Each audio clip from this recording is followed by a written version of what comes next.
السلام عليكم ورحمة الله تعالى وبركاته. الحمد لله رب العالمين والصلاة والسلام على سيد المرسلين وعلى آله وأصحابه أجمعين. قال الله تعالى في القرآن العظيم وفي الفرقان المجيد: أعوذ بالله من الشيطان الرجيم، بسم الله الرحمن الرحيم. وأطيعوا الله ورسوله ولا تنازعوا فتفشلوا وتذهب ريحكم واصبروا إن الله مع الصابرين. صدق الله العلي العظيم.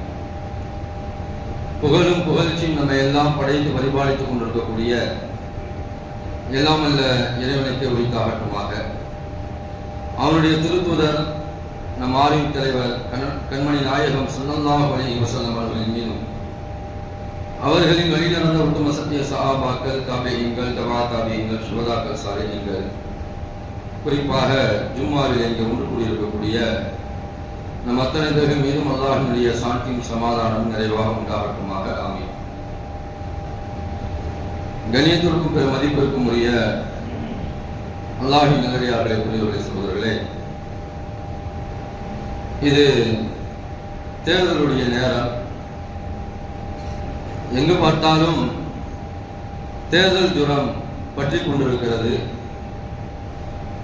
எந்த திசை நோக்கினாலும் தேர்தல் களமாக இருக்கிறது. ஒவ்வொரு அமைப்பினரும் ஒவ்வொரு கட்சியினரும் தங்களுடைய கட்சிக்காக வேண்டி, தன்னுடைய அமைப்புக்காக வேண்டி வாக்குகளை சேகரித்துக் கொண்டிருக்கக்கூடிய ஒரு நேரம். இந்த நேரத்தில் இஸ்லாமியர்களான நமக்கு மத்தியில் சில புரிந்துணர்வுகள் தேவை. சில முக்கியமான விஷயங்களை நம்முடைய சிந்தனையிலே நாம் கொள்ள கடமைப்பட்டிருக்கிறோம். அன்புமிக்கவர்களே, உலகளாவிய ரீதியிலே பார்த்தாலும் சரி, இந்திய அளவிலே பார்த்தாலும் சரி, தமிழக அளவிலே பார்த்தாலும் சரி, இஸ்லாமியர்கள் பல்வேறு குழுக்களாக, பல்வேறு பிரிவுகளாக, பல்வேறு அமைப்புகளாக சிதறி கிடப்பது எதிரிகளுக்கு மிகப்பெரிய ஒரு வெற்றி வாய்ப்பாக அமைகிறது என்பதை நாம் எல்லாம் விளங்கிக் கொள்ள வேண்டும். உலகளாவிய ரீதியிலே நீங்கள் பாருங்கள், இன்றைக்கு அமெரிக்காவிற்கும் ஈரானுக்கும் மத்தியிலே போர் தொடர்ந்து நடைபெற்றுக் கொண்டிருக்கிறது. கடந்த காலங்களிலே இஸ்ரேலுக்கும் பலஸ்தீனத்திற்கும் மத்தியிலே, கசாவிற்கும் மத்தியிலே போர் நடந்தது. உலகத்தில் கிட்டத்தட்ட 195 நாடுகள் இருக்கிறது. அதிலே 56 நாடுகள் இஸ்லாமிய நாடுகள். இதில் போருடைய ஆதிக்கம் செலுத்துவது 2 நாடுகள் தான், அமெரிக்காவும் இஸ்ரேலும். இந்த 2 நாடுகளை 56 இஸ்லாமிய நாடுகள் எதிர்த்தால், ஒரு அணியில் நின்று அவர்களிடத்திலே போரிட்டால் எவ்வளவு பெரிய ஒரு வெற்றியை நாம் காண முடியும். ஆனால் அந்த வெற்றியை நாம் சுவைத்து விடக்கூடாது என்பதற்காக வேண்டி, அந்த வெற்றி கனியை நாம் பறித்து விடக்கூடாது என்பதற்காக வேண்டி உலகளாவிய ரீதியிலே பார்த்தீர்கள் என்று சொன்னால் இஸ்லாமியர்களை நாடுகளாக பிரித்து வைத்திருக்கிறார். ஈரான் தன்னந்தனியாக நின்று போராடுகிறது. அதற்கு சில இஸ்லாமிய நாடுகள் அல்லாத நாடுகள் உதவி செய்கிறது. இஸ்லாமிய நாடுகளுடைய உதவிகள் கண்டிப்பாக இல்லை. இன்னும் சொல்ல போனால் இஸ்லாமிய நாடுகள் அமெரிக்காவிற்கு உதவியாக இருக்கிறது.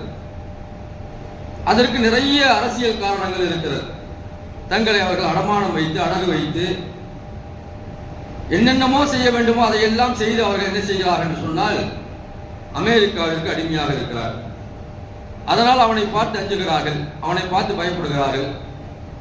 இவர்கள் எல்லாம் ஒன்று சேர்ந்தால் இன்றைக்கு அமெரிக்காவெல்லாம் ஒன்றுமே கிடையாது, இஸ்ரேல் எல்லாம் ஒன்றுமே கிடையாது.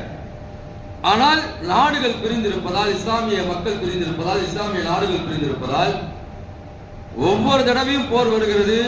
அந்த போரிலே இவர் வெற்றி பெறுவாரா, அவர் வெற்றி பெறுவாரா என்று கடைசி வரைக்கும் நம்ம என்ன செய்வோம், பேசிக்கொண்டே இருக்கிறோம். கடைசியில் ஒன்றுமே இல்லாமல் அதை என்ன செய்து விடுகிறது, ஒன்றுமே இல்லாமல் ஆகிவிடுகிறது. இதுவே இஸ்லாமியர்களுக்கு மத்தியிலே, இஸ்லாமிய நாடுகளுக்கு மத்தியிலே ஒரு ஒற்றுமை பிணைப்பு இருந்தது என்று சொன்னால் கண்டிப்பாக நம்மை வெல்வதற்கு இந்த உலகத்தில் யாரும் இல்லை. அல்லாஹ் குர்ஆனில் சொல்லி காட்டுகிறானே, நீங்கள் தான் உயர்ந்தவர்கள், வஅன்துமுல் அலவுன் என்று அல்லாஹ் பேசுகிறார். உலகத்திலே உயர்ந்தவர்கள் நீங்கள் தான், எல்லோரை விடவும் மேலானவர்கள் நீங்கள் தான். எல்லோரை விடவும் சக்தி வாய்ந்தவர்கள் நீங்கள் தான். ஆனால் உங்களுடைய பலத்தை நீங்கள் தெரியாமல் இருக்கிறீர்கள், உங்களுடைய அந்த சக்தியை நீங்கள் தெரியாமல் இருக்கிறீர்கள் என்பதாக அல்லாஹ் தஆலா திருமறையில் சொல்லி காட்டுகிறார். நாம் உயர்ந்தவர்கள். அதே போன்று இந்திய அளவிலே பார்த்தீர்கள் என்று சொன்னால் இன்றைக்கு 3 தடவையாக பாசிச ஆட்சி அமர்ந்திருக்கிறது. இதற்கு பல்வேறு வகையிலே நம்முடைய இஸ்லாமிய மக்களும் என்ன செய்திருக்கிறார்கள் என்று சொன்னால் உதவி செய்திருக்கிறார்கள். இஸ்லாமிய அமைப்புகள், இஸ்லாமிய கட்சிகள் பல்வேறு ரீதியில் என்ன செய்திருக்கிறார்கள் என்று சொன்னால் உதவி செய்திருக்கிறார்கள். மிகப்பெரிய ஒரு சாட்சி என்னவென்றால், கடந்த தேர்தலில் ராஜஸ்தான்ல ஒரு கவுன்சிலர் தேர்தலுக்காக வேண்டி ஒரு இடத்துல வந்து 7 பேர்கள் இருக்கிறார்கள். அதுல 6 பேர் முஸ்லிம்கள். இவர்கள் அத்தனை பேருடைய ஓட்டையும் சேர்த்து பார்த்தோம் என்று சொன்னால் 1406 ஓட்டுகள் வருகிறது. எதிரணியிலே நின்ற அந்த பாசிசத்தை சார்ந்தவர் வெறும் 589 ஓட்டுகள் எடுத்து வெற்றி பெற்று விடுகிறார். இந்த 6 பேரும் ஒரே அணியில நின்று அவர்கள் ஒருவருக்காக வேண்டி வாக்கு சேகரித்திருந்தார்கள் என்று சொன்னால் அங்கே ஒரு இஸ்லாமிய வென்றிருப்பார். இது ஒரு தொகுதி. இப்படி பல்வேறு தொகுதிகள் இந்திய அளவிலே பார்த்தோம் என்று சொன்னால் இஸ்லாமியர்கள் பிரிந்து கிடப்பதின் காரணமாக பாசிசத்திற்கு நாம் வழிவகுத்துக் கொண்டிருக்கிறோம். அதே போன்றுதான் நம்முடைய தமிழகத்திலேயும் சரி, இன்றைக்கு இஸ்லாமியர்கள் பல்வேறு கூறுகளாக பிரிந்திருக்கிறார்கள். எவன் புதுசா ஒரு கட்சி ஆரம்பித்தாலும் அதிலே பல இஸ்லாமிய கொடிகள் கண்ணுக்கு தென்படுகிறது. இஸ்லாமியர்கள் அங்க என்ன செய்கிறார்கள் என்று சொன்னால் தொப்பியை போட்டுக்கொண்டு, குல்லாவை வைத்துக் கொண்டு, கொடியை பிடித்துக் கொண்டு நாங்களும் இவருக்கு பின்னால் நிற்கிறோம் என்பதாக புதிதாக ஆரம்பிக்கக்கூடிய அந்த கட்சிகளுக்கு பின்னால் கூட அவர்களை வரவேற்பதற்கு தயாராக இருக்கிறார். பிரிந்து கிடப்பதால் நமக்கு என்ன கிடைக்கும் என்று சொன்னால் ஒன்றுமே கிடைக்காது. காலம் முழுக்க நாம் போராடி கொண்டே இருக்க வேண்டும். காலம் முழுக்க போராடி கொண்டே இருக்க வேண்டும். அதனால நம்முடைய மார்க்கம் என்பது ஒற்றுமையை மிக அழகாக சொல்லி காட்டுகிறது. ஓரணியில் நில்லுங்கள், ஒற்றுமையாக நில்லுங்கள், அதுதான் உங்களுக்கு பலம் என்பதாக நம்முடைய மார்க்கம் நமக்கு சொல்கிறது. ஒற்றுமையை கற்றுத்தரக்கூடிய அற்புதமான இடம் எது? பள்ளிவாசல்.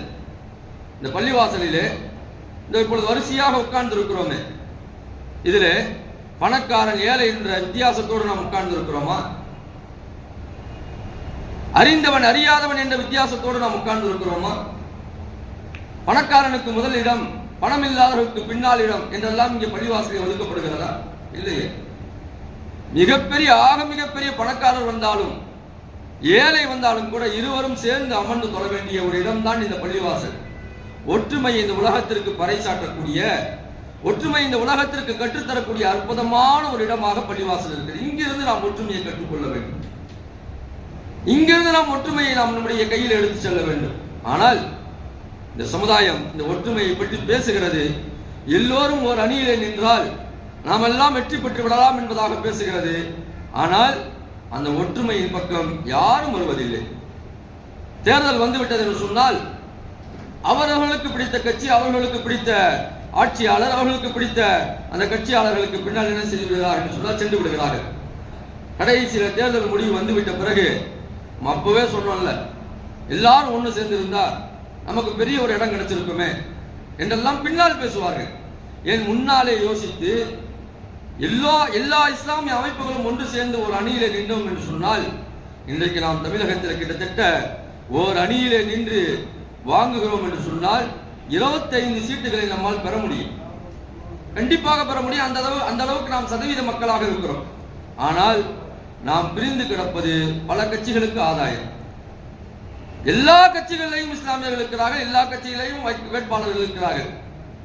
இப்படி நாம் பிரிந்து கிடந்தோம் என்று சொன்னால் எப்படி நமக்கு சரியான ஒரு இலக்கு கிடைக்கும் என்பதை நாம் எல்லாம் யோசிக்க கடமைப்பட்டிருக்கிறோம். இந்த முல்லா நஸ்ருதீனை பற்றி சொல்லுவாங்க. அவர் ஒரு கறிக்கடைக்கு போனாராம். கறியை வாங்கிட்டாரு. சமைக்க தெரியல. சமைக்கிறதுக்காக வேண்டி பக்கத்தில் ஒரு புத்தக கடைக்கு போயிட்டு கறியை சமைப்பது எப்படி என்ற ஒரு புத்தகத்தையும் வாங்குறாரு. வாங்கிட்டு ஒரு கையில வந்து புத்தகம், ஒரு கையில கறி எடுத்துட்டு போறாரு. போற வழியில ஒரு நாய் என்ன செய்யுதுன்னு சொன்னா அந்த கறியை பிடுங்கிட்டு ஓடிடுது. மக்கள் எல்லாம் என்ன செய்யறாங்க, அந்த நாயை துரத்துறாங்க அந்த கறியை பிடுங்கிறதுக்காக வேண்டி. இவர் மட்டும் என்ன செய்யறாரு, அசால்ட்டா நடந்து போயிட்டே இருக்கிறாரு. எங்க நாங்கெல்லாம் அந்த கறியை நாய்ட்டு வந்து பிடுங்கிறதுக்காக வேண்டி போயிட்டு இருக்கிறோம், நீங்க மட்டும் என்ன செய்யுங்க அசால்ட்டா வந்துட்டு இருக்கீங்களே என்பதாக கேட்கும்போது அவர் சொன்னாராம், நாய் கறி எடுத்துட்டு போயிடுச்சு, அது எப்படி சமைக்கணுன்ற ஒரு புத்தகம் என் கையில தானே இருக்குது, அது எப்படி போய் சமைக்கும் என்பதாக கேட்டாராம். இது கிண்டலுக்காக வேண்டி சொல்லக்கூடிய வார்த்தைகளாக இருந்தாலும் கூட நம்முடைய இஸ்லாமியர்களும் அப்படித்தான் இருக்கிறோம். எப்படி இருக்கிறோம்? எல்லா சமுதாய தலைவர்களும் பேசுகிறார்கள், ஒற்றுமையோடு இருக்க வேண்டும், ஒற்றுமைதான் பலம் என்பதாக பேசுகிறார்கள். ஒற்றுமை என்று சொல்லப்படக்கூடிய அந்த கயிற்றை பற்றி பிடித்துக் கொள்ளுங்கள் என்பதாக சொல்கிறார்கள். எல்லா மேடைகள் கிடைத்து விட்டால், மைக் கிடைத்து விட்டால் அதுல என்ன செய்யறாங்க? ஒற்றுமையை பற்றி பலமாக பேசுகிறார்கள். ஆனால் தேர்தல் களம் என்று வரும்போது, ஒன்று சேர வேண்டும் என்ற ஒரு சூழ்நிலை வரும்போது என்ன செய்து விடுகிறார்கள் என்று சொன்னால், அந்த முல்லா நஸ்ருதீன் கையில அந்த புத்தகத்தை வச்சா மாதிரி தான், அந்த நாய் கரியை கவி கொண்டு போனது மாதிரி தான் நம்முடைய இஸ்லாமிய மக்களும் என்ன செய்கிறார்கள்? அப்படியே தனித்தனியாக பிரிந்திருக்கிறார்கள். அன்புமிக்கவர்களே, நம்மிடத்தில் ஒற்றுமை வேண்டும். ஒற்றுமை இல்லை என்று சொன்னால் எந்த இடத்திலையும் நாம் சாதிக்க முடியாது.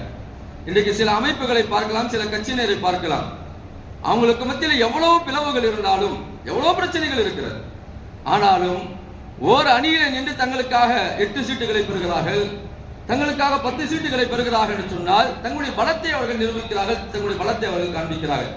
எங்களுக்கு இவ்வளவு வாக்கு சதவீதம் இருக்கிறது, ஆகையால் எங்களுக்கு இத்தனை சீட்டுகள் வேண்டும் என்பதாக கேட்கிறார்கள்.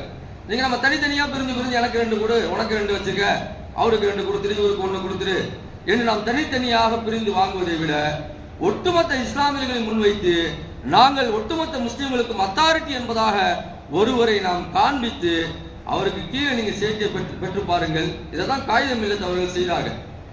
அதனால் நிறைய சீட்டுகள் அன்றைக்கு கிடைத்தது. ஆனால் இன்றைக்கு பல பிரிவுகளாக பிரிந்திருப்பதால் கேட்க தைரியம் கிடையாது. என்ன கொடுக்கிறார்களோ அதை வாங்கிட்டு நம்ம போவோம் என்ற அடிப்படையில் தான் இஸ்லாமியர்கள் இருக்கிறார்கள். இதுல புதியதாக வரக்கூடிய கட்சியிலையும் என்ன செய்கிறார்கள்? நம்முடைய இஸ்லாமிய இளைஞர்கள் போய் சேர்ந்து கொண்டு அதற்கென்று தனி ஒரு கோஷம் போட்டுக் கொண்டிருக்கிறார்கள். நாங்க வராம விட மாட்டோம், அண்ணனை நாங்க ஜெயிக்க வச்சிருவோம் என்று ஒரு இஸ்லாமிய இளைஞர் பட்டாளம் ஒன்று சுத்திக் கொண்டிருக்கிறது. இதுல பெண்களும் விதிவிலக்கல்ல, பெண்களும் அதில் சிக்கொண்டிருக்கிறார்கள். அன்புமிக்கவர்கள், இதனுடைய பின்னணிகளை எல்லாம் நீங்க யோசித்து பார்த்தீர்கள் என்று சொன்னால் ரொம்ப மோசமாக இருக்கும், ரொம்ப மோசமாக இருக்கும். இஸ்லாமியர்களை தன்னுடைய வாழ்நாளிலே பல படங்களில் சித்தரித்து, தவறாக சித்தரித்து படம் எடுத்தவருக்கு இன்னைக்கு நம்முடைய இஸ்லாமிய அமைப்புகள்ல, இஸ்லாமிய மக்கள்ல, இஸ்லாமிய பெண்கள்ல பல பேரும் என்ன செய்கிறார்கள்? சைல்டுஹுட்ல இருந்து நான் பார்த்து வளர்ந்த என்னுடைய கிரஷ். யாரு கிரஷ்? யாருங்க கிரஷ்? அத்தா கிரஷா இருக்கலாம், அம்மா கிரஷா இருக்கலாம், ஏன் நாயகம் பெருமானார் ஸல்லல்லாஹு அலைஹி வஸல்லம் கிரஷா இருக்கலாம். பல பெண்களோடு நடிக்கக்கூடியவன், பல பெண்களோடு இருக்கக்கூடியவனுக்கு உனக்கு எப்படி கிரஷ் ஆக முடியும்? பல பெண்கள் ஓப்பனா பேசுறாங்க, எனக்கு கிரஷ் என்பதாக பேசுகிறார்கள். அவங்களுடைய வீட்டில் அத்தா அம்மா இதை பார்க்கிறாங்களான்னு தெரியல. எப்படி இதை அனுமதிக்கிறார்கள்? நம்முடைய பிள்ளைகளுடைய வாயிலிருந்து எப்படி இது வரலாம்? ஆண் பிள்ளைகளாக இருக்கட்டும், பெண் பிள்ளைகளாக இருக்கட்டும். எப்படி ஒரு நடிகன் உங்களுக்கு தலைவனாக இருக்க முடியும்? ஒருபோதும் இருக்க முடியாது. நமக்கு தலைவர் பெருமானார் ஸல்லல்லாஹு அலைஹி வஸல்லம் மட்டும்தான். அதை நம்முடைய பிள்ளைகளுக்கு நாம் சொல்லிக் கொடுக்க கடமைப்பட்டிருக்கிறோம். நான் மீண்டும் மீண்டும் அழுத்தமாக சொல்கிறேன், அன்புமிக்கவர்களை, இந்த உலகத்தினுடைய வாழ்க்கையை கண்டு, இந்த உலகத்தினுடைய விஷயங்களை கண்டு அதில் ஏமாந்து போய் விடாதீர்கள். அதில் நம்ம ஏமாந்து போயிட்டோம்னா நரகம், நமக்கு இந்த உலக வாழ்க்கை நஷ்டமாகிவிடும், நாளை மறுமையினுடைய வாழ்க்கை நஷ்டமாகிவிடும். நாம் பிரியப்பட வேண்டியது நாயகம் பெருமானார் ஸல்லல்லாஹு அலைஹி வஸல்லம் மட்டும்தான். திருமணமாகி இருந்தால் தன்னுடைய கணவனை நேசிக்கலாம், தன்னுடைய மனைவியை நேசிக்கலாம், தன்னுடைய தாய் தந்தையர்களை நேசிக்கலாம், தன்னுடைய சகோதர சகோதரிகளை நேசிக்கலாம். ஆனால் அந்நிய ஆடவனையோ அந்நிய பெண்ணையோ நேசிப்பதற்கு எங்காவது மார்க்கத்தில் அனுமதி இருக்கிறதா? ரசிப்பதற்கு அனுமதி இருக்கிறதா? தலைவனாக எடுத்துக் கொள்வதற்கு அனுமதி இருக்கிறதா? எந்த விதத்திலையும் அனுமதி கிடையாது. ஆனா இன்னைக்கு எல்லா ஊர்களையும் இது மாதிரியான ரசிகர்கள் இன்றைக்கு இருக்கிறார்கள் என்பது வேதனைக்குரிய ஒரு விஷயம். நாமும் பார்த்து கொண்டுதான் இருக்கிறோம், கடந்து கொண்டுதான் இருக்கிறோம் என்று சொன்னால் இந்த கூட்டத்தில் பேச முடியல, இந்த பசங்கள்கிட்ட பேச முடியல, அந்த அளவுக்கு வீரியமாக இருக்கிறார்கள். அன்புமிக்கவர்களே, நீங்கள் நடிகர்களுக்கு பின்னால் போனால் நாசமாய் போய்விடுவீர்கள். நிச்சயம் எழுதி வைத்துக் கொள்ளுங்கள். அவர் உங்களுக்கு நல்லது சொல்றது போவதற்கு கிடையாது, நல்ல வழியை காட்டுவது கிடையாது. அவருடைய பின்புற வாழ்க்கை தெரியுமா? ஒரு நடிகரை நான் சொல்லவில்லை, எல்லா நடிகைகளையும் நான் சொல்கிறேன். அவருடைய இன்னொரு ஒரு பக்க வாழ்க்கை இருக்கிறது, மிக மோசமான ஒரு வாழ்க்கை. நீங்க சினிமா துறையில பாத்தீங்கன்னு சொன்னா யாராவது யாரோடு சேர்ந்து வாழ்றாங்களா? யாரும் யாரோடு கணவன் மனைவியோடு சேர்ந்து வாழ்றதே கிடையாது. திருமணமாகி சில நாட்களிலேயே சில வருடங்களே பிரிந்து விடுகிறார்கள். என்று சொன்னால் அந்த துறை என்பது அப்படிப்பட்ட ஒரு துறை, அசிங்கமான ஒரு துறை, மிக மோசமான ஒரு துறை. அந்த துறையில் இருக்கக்கூடியவர்கள் எப்படி இருப்பார்கள்? அப்படித்தான் இருக்கிறார்கள் எல்லோரும். இதில் யாரும் விதிவிலக்கு கிடையாது. இவர்கள்லாம் எப்படி உங்களுக்கு ரோல் மாடலாக ஆகுவார்கள்? எப்படி தலைவராக ஆகுவார்கள்? எப்படி நீங்கள் அவர்களுக்கு ரசிகராக இருக்க முடியும்? இதெல்லாம் நம்ம யோசிக்கணும்.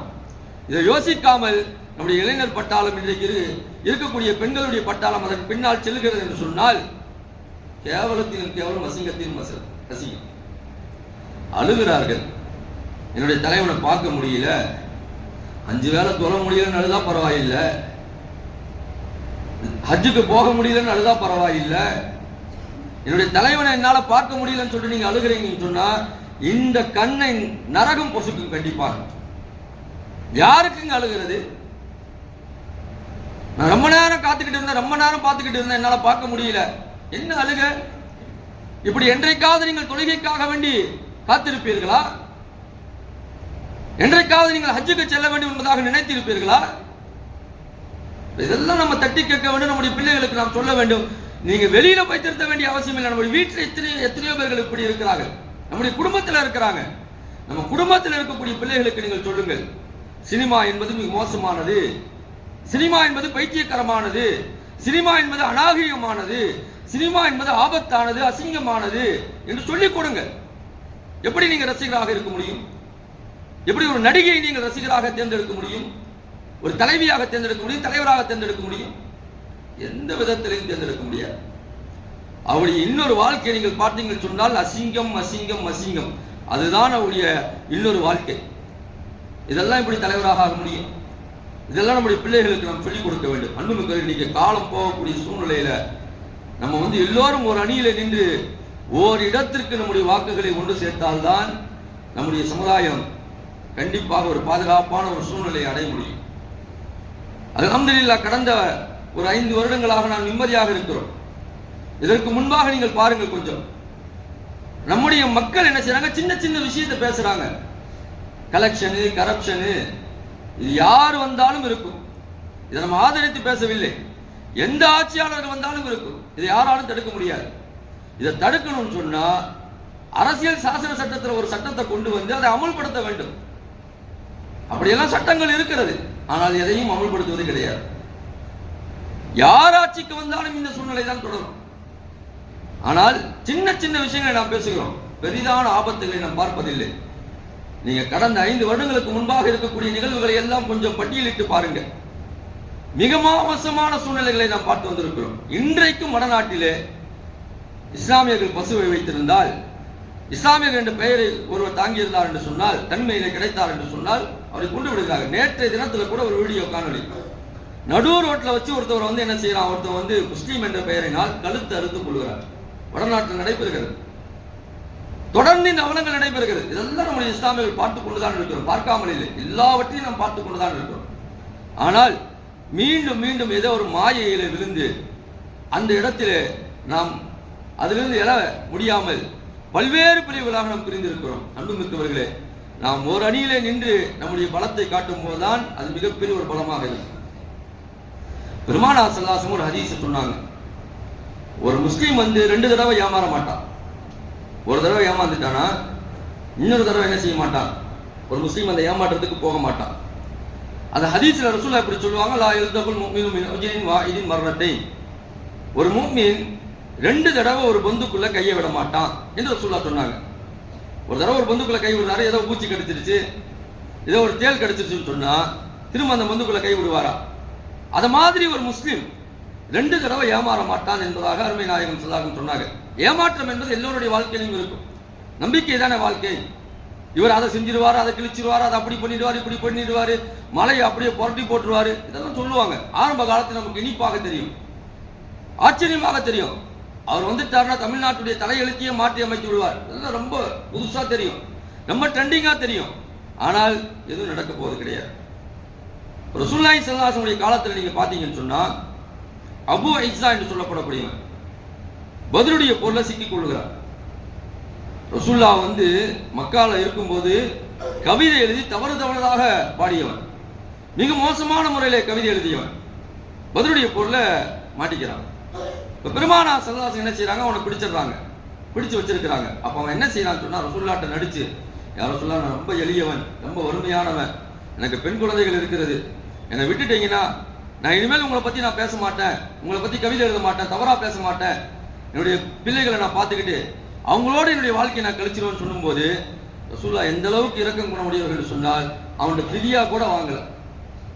பொதுவா போர்ல யாராவது பிடிபட்டு விட்டார்கள் சொன்னா ஃபிதியா வாங்கிட்டு தான் விடுவிப்பார்கள். அவன் கெஞ்சினதை பார்த்துட்டு ரசூலுல்லாஹ் என்ன செஞ்சிட்டாங்கன்னு சொன்னா ஃபிதியா கூட வாங்கல, அப்படியே விட்டுட்டாங்க. திரும்ப போய் அவன் என்ன செய்யறான், மக்கால திரும்பவும் ரசூலுல்லாஹ் பத்தி தப்பாவே பேசுறான், திரும்பவும் தப்பா கவிதை எழுதுறான், திரும்பவும் ரசூலுல்லாஹ் வசப்படுறான். பத்ருடைய போர்ல தவறி விட்டான், உஹதுடைய போர்ல சிக்கிக் கொள்கிறான். உஹதுடைய போர்ல ரசூலுல்லாஹ் பிடிச்சிட்டாங்க. அப்பொழுது இதே பஞ்சப்பாட்டை பாடினான், யார் ரசூலுல்லாஹ் என்னை விட்டுருங்க, எனக்கு குழந்தை இருக்குது, அது இருக்கு, இது இருக்கு, அப்படி எல்லாம் பேசலாம் பாருங்க.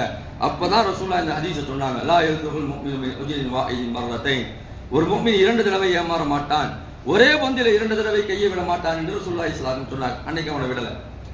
உஹதுடைய போர்ல அவனை பிடிச்சு வைத்து விட்டார்கள், பத்ருடைய போர்ல விட்டார்கள், உஹதுடைய போர்ல அவனை பிடித்து வைத்துக் கொண்டார்கள். அது மாதிரி நம்முடைய முஃமின்கள் தொடர்ந்து பல இடங்களில் ஏமாந்து கொண்டிருக்கிறார்கள். இவர் அதை செய்து விடுவார், அதை சாதித்து விடுவார், அவரை அப்படியே வானவில் அப்படியே வில்லா நமக்கு வளைச்சு கொடுத்துருவாரு என்றெல்லாம் பேசுவார்கள். இன்னைக்கு இளம் வட்டங்கள், இளம் பட்டாளங்கள் என்ன செய்கிறார்கள் சொன்னால் ஒரு சினிமா மோகத்திலே பின்னணியில நின்று கொண்டிருக்கிறார்கள். அன்புமிக்கவர்களே, இது கண்டிப்பாக மிக மோசமான ஒரு முடிவைத்தான் தரும். அதுல நீங்க வெளியே வாங்க. சினிமா என்பது என்றைக்குமே அது நகல்தான், அது காணல் நீரை போன்றுதான், அது எதுவுமே உங்களுக்கு பலனை தராது. அதிலிருந்து அந்த மோகத்திலிருந்து நாம் வெளியே வர வேண்டும். அந்த மோகத்திற்குள் சிக்கிக் கொண்டோம் என்று சொன்னால் தவறானவர்களை நாம் தேர்ந்தெடுக்கக்கூடிய ஒரு சூழ்நிலை ஏற்பட்டுவிடும். அதனால இஸ்லாமிய மக்கள் எல்லாம், இஸ்லாமியர்கள் எல்லாம், இஸ்லாமிய அமைப்புகள் எல்லாம் எந்த பக்கம் நிற்கிறதோ அந்த பக்கம் நிற்பதுதான், அந்த சார்பு நிலை எடுப்பதுதான் ஒவ்வொரு முஸ்லிமுடைய கடமை. அந்த நிலையை ஒவ்வொருவரும் எடுக்க வேண்டும். வரக்கூடிய தேர்தல், ஒவ்வொரு தேர்தலும் இப்படித்தான் இருக்கிறது. வரக்கூடிய தேர்தலும் நம்முடைய இஸ்லாமிய மக்களுக்கு ஒரு சேலஞ்சான ஒரு தேர்தல். கடந்த இந்த வருடங்கள்லாம் நம்ம கொஞ்சம் நிம்மதியாகத்தான் இருக்கிறோம். ஏன்னா சிஏஏ, என்ஆர்சி, என்பிஆரை பார்த்து வந்தவர்கள் கிட்டத்தட்ட 2 வருஷமாக நம்ம போராடினோம். பல பிரச்சனைகளை நாம் சந்தித்தோம் கடந்த ஆட்சியிலே. ஆனா அதெல்லாம் இல்லாம கொஞ்சம் பீஸ்ஃபுல்லா இருக்கிறோம் சொன்னா நமக்கு சாதகமானவர்கள் இருக்கிறார்கள், பாசிசத்தை எதிர்க்கக்கூடியவர்கள் நமக்கு சாதகமாக இருக்கிறார்கள் என்ற அடிப்படையில் தான் நம்ம கொஞ்சம் நிம்மதியாக இருக்கிறோம். இப்படி நம்ம மாற்றாளர்களை தேர்ந்தெடுப்பதற்கு நம்முடைய இஸ்லாமிய மக்களை நாம் ஒன்று சேர்க்கலாமா என்று சொன்னால் இன்னைக்கு நமக்கு அதுதான் வாய்ப்பு. வேற என்ன வாய்ப்பு இருக்கிறது? சில பேர்கள் ஓட்டை போட மாட்டேங்கிறாங்க தெரியுமா? ஓட்டு போடுவது என்பது, ஒரு காபிரை தேர்ந்தெடுப்பது என்பது மார்க்கத்திற்கு முரணான என்பதாக ஒரு கூட்டம் பேசிக் கொண்டிருக்கிறது. ரசூலுல்லாஹ் பல தடவை மாற்றாளர்களை நியமித்திருக்கிறார்கள். ரசூலுல்லாஹ் மக்காவிலிருந்து மதீனாவுக்கு போகும்போது ஒரு மாற்றாரைத்தான் பெருமானார் ஸல்லல்லாஹு அலைஹி வஸல்லம் பாதை காட்டக்கூடிய, வழியை காட்டக்கூடிய ஒரு நபராக தேர்ந்தெடுத்தார்கள். தாயிப் நகரத்திலிருந்து ரசூலுல்லாஹ் மக்காவுக்கு வரும்போதும் முத்தைமுனு அத்தி என்று சொல்லக்கூடியவரை தான் தேர்ந்தெடுத்தார்கள். பல தருணங்கள்ல நீங்க பாத்தீங்கன்னு சொன்னா ரசூலுல்லாஹ் பைஅத் செய்திருக்கிறார்கள், யூதர்களோடு பைஅத் செய்திருக்கிறார்கள். எங்களோடு நீங்கள் நிற்க வேண்டும், எதிரிகள் எங்களை தாக்க வந்தால் நீங்களும் தாக்க வேண்டும் என்பதாக, எதிரிகளிடத்திலே போரிட வேண்டும் என்பதாக யூதர்களிடத்திலேயே பெருமானார் ஸல்லல்லாஹு அலைஹி வஸல்லம் பைஅத் செய்திருக்கிறார். அந்த வகையில நாம் எல்லாம் என்ன செய்யணும் சொன்னால் ஒற்றுமையாக ஓர் அணியில நின்று வாக்களித்தோம் என்று சொன்னால் வரக்கூடிய தேர்தல் என்பது நமக்கு இனிப்பானதாக இருக்கும், வரக்கூடிய ஆண்டுகள் என்பது நமக்கு சிறப்பானதாக இருக்கும். நீங்க ஒவ்வொரு காலகட்டத்திலையும் ஒவ்வொரு நேரங்களையும் நம்ம சொல்லக்கூடிய ஹதீஸ் தான். பெருமானார் ஸல்லல்லாஹு அலைஹி வஸல்லம் சொன்னார்கள், ஒரு காலம் வரும், இந்த காலத்துல முஸ்லிம்கள் மிகுதியாக இருப்பார்கள், ஆனால் அவரிடத்தில் என்ன ஒற்றுமை இல்லாமல் பிரிந்து கிடப்பார்கள் என்று பெருமானார் ஸல்லல்லாஹு அலைஹி வஸல்லம் சொன்னார்கள். இப்போ ரசூலுல்லாஹ்ட்ட சஹாபாக்கள் கேட்கிறாங்க, யார் ரசூலுல்லாஹ் அந்த நேரத்தில் நாங்கள் குறைவாக இருப்பதின் காரணமாக எதிரிகள் எங்களை தாக்குவார்களா? இப்படி ரசூலுல்லாஹ் சொல்றாங்க அந்த ஹதீஸை. ஒரு உணவு தட்டுல உணவு வச்சுட்டு 4 பக்கத்தில் இருக்கக்கூடியவங்க நீங்க அழைப்பீங்கல்ல, சாப்பிடுங்க சாப்பிடுங்க சாப்பிடுங்க என்பதாக. அது மாதிரி இஸ்லாத்தை நடுவில் வச்சுட்டு எதிரிகள் எல்லாம் இதை அழிப்பதற்காக வேண்டி வாருங்கள் வாருங்கள் என்பதாக அழைப்பார்கள். அப்பொழுது எதிரிகள் மிக சீக்கிரமாக இஸ்லாமியர்களை தாக்குவார்கள். அந்த நேரத்தில் ரசூலுல்லாஹ்ட்ட சஹாபாக்கள் கேட்கிறார்கள், யார் ரசூலுல்லாஹ் அந்த நேரத்தில் நாங்கள் குறைவாக இருப்போமா என்பதாக சொல்லும்போது, இல்லை நீங்க அதிகமாக இருப்பீங்க, ஆனால் வகன் என்று சொல்லப்படக்கூடிய நோய் உங்களுடைய உள்ளத்தில் ஏற்படுத்திவிடும். வகன் என்றால் என்ன என்பதாக சஹாபாக்கள் கேட்டபோது, ஹுப்புத் துன்யா வ கராஹியத்துல் மௌத், உலகத்தினுடைய ஆசை உங்களுடைய உள்ளத்தில் மேலோங்கி விடும், மௌத்தை நீங்கள் வெறுக்கக்கூடியவர்களாக ஆகிவிடுவீர்கள் எதிரிகளுடைய உள்ளத்துல உங்களுடைய பயத்தை அல்லாஹ்தாலா எடுத்து விடுவான். அந்த மாதிரியான ஒரு காலகட்டம் வரும் என்பதாக ரசூலுல்லாஹ் சொன்னார். இன்னைக்கு சாட்சாத் அப்படித்தான் நாம் இருந்து கொண்டிருக்கோம். எதிரிகளுடைய உள்ளத்துல இஸ்லாமியர்களை பற்றிய பயங்கள் இருந்த காலங்கள் எல்லாம் ஒரு நேரத்தில் இருந்தது. ஆனால் இன்றைக்கு நம்மை பற்றிய அந்த பயங்கள் எல்லாம் இன்றைக்கு அவருடைய உள்ளங்களிலே குறைவாக இருக்கு என்று சொன்னால், நாம் எல்லாம் ஒன்றிணையாமல் பல பிரிவுகளாக புரிந்து கிடப்பதின் காரணமாகத்தான் இந்த ஒரு சூழ்நிலை ஏற்பட்டிருக்கு. அன்புமிக்கவர்களே, நம்முடைய வாக்குகள் ஓரிடத்திலே ஒன்று சேர வேண்டும். அதற்காக வேண்டிதான் எல்லா இஸ்லாமிய அமைப்புகளும் இன்றைக்கு தனித்தனியாக போனாலும் கூட ஓர் அணியிலே ஒன்று சேர்ந்திருக்கிறார்கள். தனித்தனியாக இருந்தாலும் கூட எல்லோருமே ஒரு அணியிலே ஒன்று சேர்ந்திருக்கிறாங்க. சில துக்குடா கட்சிகள் இருக்கும், அது எல்லா இடங்களிலும் எல்லா நேரங்களிலும் இருக்கும் தான். அது என்ன செய்யணும்னு சொன்னா, ஏதோ ஒரு மனநிலை பாதிக்கப்பட்டு ஏதோ ஒரு சூழ்நிலையினால் என்ன செய்வாங்க சொன்னா தனியா இருப்பாங்க. அவங்க நம்ம கணக்கில் எடுக்க வேண்டிய அவசியம் கிடையாது. மெயினா இருக்கக்கூடிய சில அமைப்புகள், சில கட்சிகள் என்ன செய்யும், ஒரு இடத்துல இருக்கிறதுனால இந்த மதச்சார்பற்ற அந்த கூட்டணிக்குத்தான் நம்முடைய வாக்குகளை ஒரு சேர நாம் ஒன்று சேர்க்க வேண்டும். அதுதான் இன்றைக்கு நாம் எடுக்கக்கூடிய ஒரு சால்பு நிலை. அதுதான் இன்றைக்கு நாம் எடுக்கக்கூடிய ஒரு சாதுரியமான ஒரு சூழ்நிலை. அதை இன்ஷா அல்லாஹ் நாம் செய்வோமா? சொல்லுங்க, சத்தமா சொல்லுங்க. இன்ஷா அல்லாஹ் நாம் செய்வதோடு மட்டுமல்லாமல் நம்மை சார்ந்த இடத்திலையும் இந்த பரப்புரையை நாம் கண்டிப்பாக கொண்டு செல்ல வேண்டும். இது ஓப்பனாக இன்றைக்கு நாம் சொல்ல வேண்டிய ஒரு கட்டாய சூழ்நிலையில் இருக்கிறோம் என்று சொன்னால், ஒவ்வொரு காலகட்டங்களையும் நீங்க பாத்தீங்கன்னு சொன்னா, அந்த பாசிச அந்த ஆக்டோபஸ் மலைகள் இருக்கு பாத்தீங்கன்னா, ரொம்ப மோசமாக பல்வேறு ரீதியில் இருக்கு. பல இடங்கள்ல குறிப்பாக இன்றைக்கு இஸ்லாமிய பெண்களை அவர்கள் என்ன செய்கிறார்கள் சொன்னால் ஒரு மையமாக வைத்திருக்கிறார். இஸ்லாமிய பெண்களை அவர்களுடைய வலைக்குள் அவர்கள் இழுக்கிறார்கள். பெண்கள் தான் வந்து ஓரளவுக்கு அடங்கி இருக்கிறாங்க. ஆனால் அந்த அடக்கம் அவர்களிடத்திலிருந்து போய்விட்டது என்று சொன்னால் எந்த எல்லைக்கு போவதற்கு தயாராக இருக்கிறார், எந்த எல்லைக்கு போவதற்கு தயாராக இருக்கிறார். அது மாதிரியான ஒரு சூழ்நிலைகளை எல்லாம் இன்றைக்கு என்ன செய்கிறார்கள் என்று சொன்னால் பாசிச அரசுகள் இன்றைக்கு தயார்படுத்தி கொண்டிருக்கிறது. இந்த வேலையில நம்முடைய வாக்குகள் எல்லாம் ஒரு அணியிலே ஒன்று சேர வேண்டும். அல்லாஹ் தஆலா நமக்கு உதவி செய்வானாக என்று துவா செய்து வார்த்தைகளை நிறைவு செய்கிறேன். வாக்கு தவானை அல்ஹம்துலில்லாஹி ரப்பில் ஆலமீன். அஸ்ஸலாமு அலைக்கும் வரஹ்மத்துல்லாஹி வபரகாத்துஹு.